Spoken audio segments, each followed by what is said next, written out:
अमरावती महानगरपालिका निवडणुकीच्या पार्श्वभूमीवर अंबापेठ गोरक्षण परिसरातील प्रभाग क्रमांक 13 मध्ये अपक्ष उमेदवार श्रद्धा गहलोत यांच्या प्रचाराला महिलांचा प्रचंड प्रतिसाद मिळताना दिसत आहे।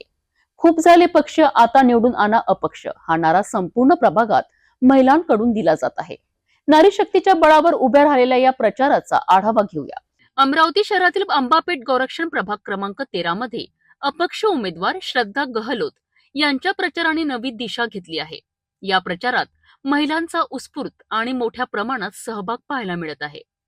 खूप झाले पक्ष, आता निवडून आणा अपक्ष हा नारा महिलांनी संपूर्ण प्रभागात बुलंद केला आहे। नारी शक्तीला सक्षमीकरण करण्याकरिता श्रद्धा गहलोत यांची भूमिका नेहमीच ठाम आणि स्पष्ट राहिलेली आहे।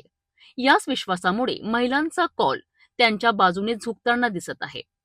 प्रभागाच्या सर्वांगीण विकासाकरिता श्रद्धा गहलोत यांनी ठोस मुद्दे जनतेसमोर मांडले आहेत।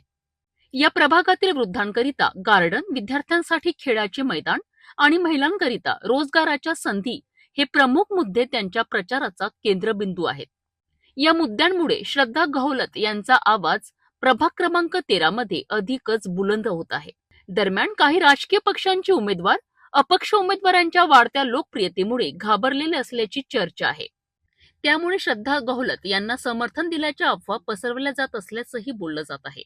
या अफवांवर प्रतिक्रिया देताना श्रद्धा गहलोत यांनी स्पष्ट शब्दात सांगितलंय की हा प्रचार पूर्णपणे जनतेचा आहे आणि कुठल्याही अफवांमध्ये तथ्य नाही। जनतेच्या विश्वासावर आणि कामावरच आपण निवडणूक लढवत असल्याचं त्यांनी ठामपणे सांगितलं आहे। प्रभाग क्रमांक 13 मध्ये अपक्ष उमेदवार श्रद्धा गहलोत यांच्या प्रचाराला महिलांचा मिळणारा हा मोठा पाठिंबा निवडणुकीत काय भूमिका बजावणार हे त्या निकालातून स्पष्ट होणार आहे।